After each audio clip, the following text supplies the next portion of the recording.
O soul, are you weary and troubled? No light in the darkness you see. Therefore, no more bromufuo and was a ferrade. Se moja di umama fusana sa tachra mada bodwema. Ade kropen na wo maye kan se eja kronkro yeda wase. Odofo wo sumi gina Awurade Yesu Kristo di mu ka se asomdwe nkan. E wo bere usika a wo de to credits editie onyame asem. Mpai bonde se ade nyina mu Awurade ma endi bua na enwie wiye.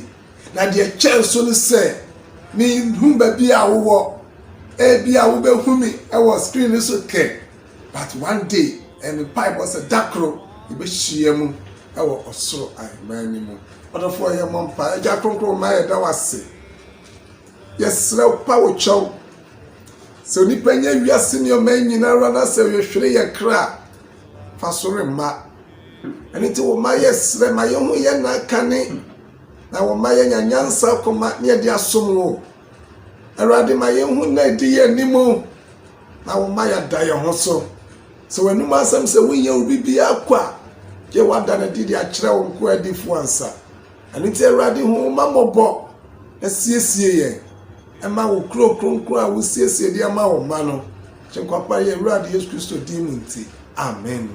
Other four, there be a fraud of four if you send a dog. The rather so dog. Said your domino. And there, I just see a Baba Siano. Pacho eyehu kakra enti mi pacho bebre ma wani mra ho so e de wustie ni nyina mu no eyekokogbo kai biri atwam adesua yesua ye the two prophecies adi nkomisha huru mienu ase de besisia wo wiase akopmeta ma Kristo ba kopm Kristo maye na chi and then they told him say God is sealing his children. Onyame eso ne ma ano. Onyame eso ne ma ano. And then I say I come to nyumbi. Ni nyadofo. Onyame so ne ma no nti ye the book of Genesis. You can share the book of Genesis. Chapter 3 verse number Genesis chapter 6 verse number 3. Genesis chapter 6 verse number 3. Na Awurade kan se me homo rentina onipa mu inkosi da efise wo ye ohonam enti wonna inye emfi oha aduo no onyankopon se me homo rentina onipa mu da halafo onyankopon se me homo rentina onipa mu da na me Bible say wo nedi anim ye ba besua da so nyame eyi ne honhom efri asase so a so nyame eyi ne honhom efri asase so a den ne besisi wa asase so God is sealing his children when every day and asa so ano no start here answer na nyame kas answer na Noah beshe adaka ni mo no now God have sealed him already. Ti asema onyankopon ka wo Genesis chapter 7 verse number 1. Na Awurade ka kire Noah say, "Woni wo fi nyina monko adaka no mu efise wo ena manhu wo otrini ni manim awonto atoaso yi mu."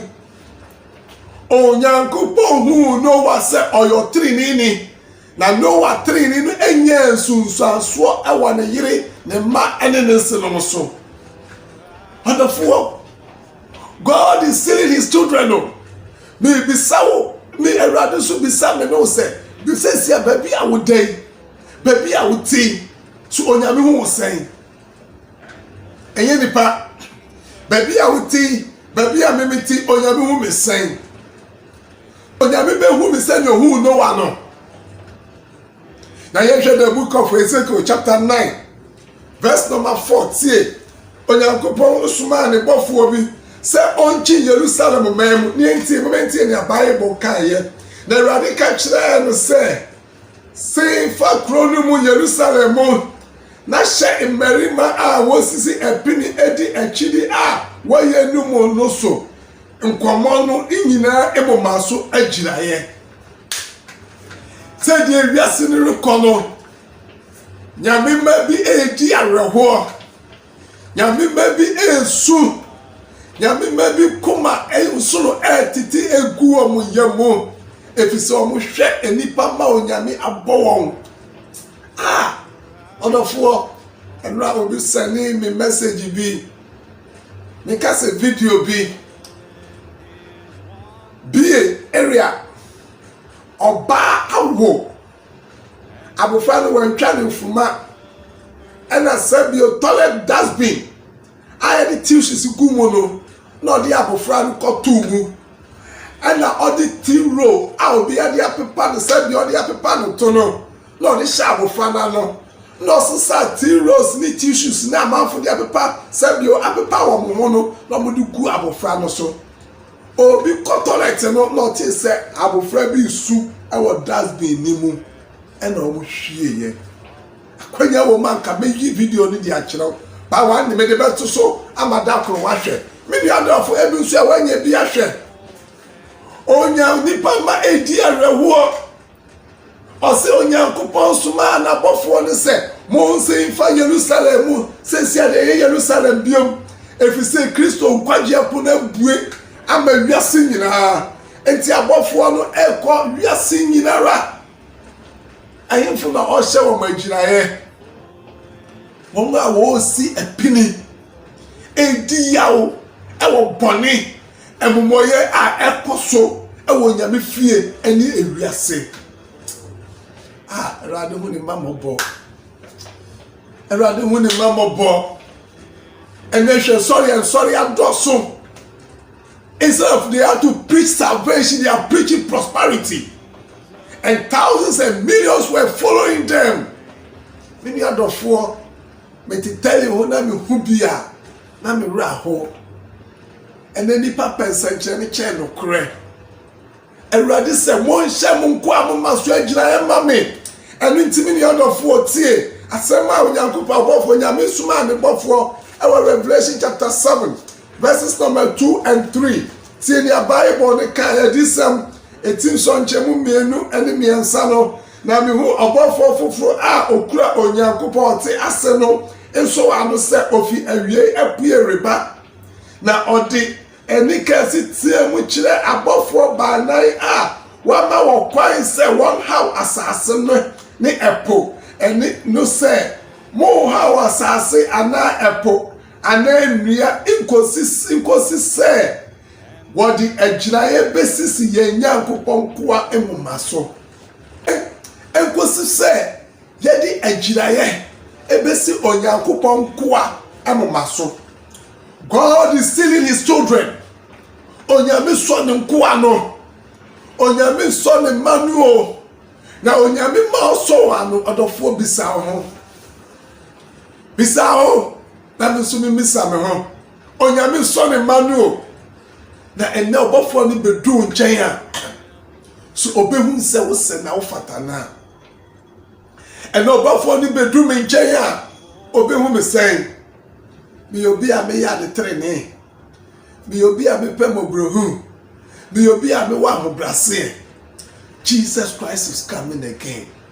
Yesu bo mi ni adofo ho apa ye ba besua ni sua bi na de sua ba besua se de medi na so adofo etwa se me no Yesu abribi efri mu enu titie ni Bible kan ye egusu osima mo ha wasase kosi se ye be so onyankopon mo amukwa amaso agina awie yansa enu ti the book of Matthew chapter 24 ti asema Kristo kan ye verse number 37 to 39 no osina senia Noah nanu ye no sara no so na onipa ba no babeye na senia nanu mu a edi nsuyiri no animu no na wodidi na wonumi na wowari na woma aware no dikosi da a Noah shey adaka no mu no na wehu dikosi se nsuyiri befa won kwai no sara nso na onipa ba no ba ebeye sana Kristo mani beye o odofo sana Kristo maye no beye na me bisawo Awurade bisa me obi biara oni nsowano no obi biara oni onyankopon nsowano no heaven untumi nko no wada kan untumi nremo na ye dan na menya nsowano ne bi eyo apa ye besuya. How can I receive the mark of God, not the mark of the beast? Eyo apa na di ye be besuya the mark of God and then the mark of the beast, the seal of God and the seal of the beast. Na wa power mu baako. Ube hu baby awo. Na me so hu baby awo. Jesus Christ is coming again. Every new man me no bi omo. God is sealing his children. And it is saying no one na no ye no. Sam na Christian na ye no so be ye. Ni senti tie asama.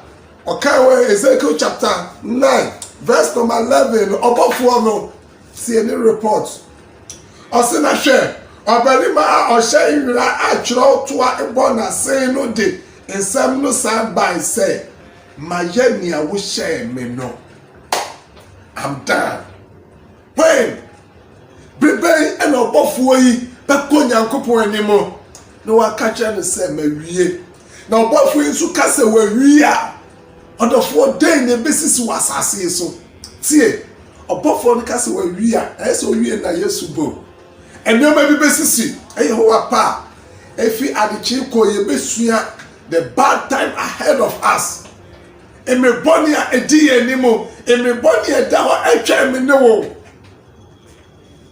Jesus Christ is coming again. The question that you need and I need to ask is, am I sealed or am I having the mark of God?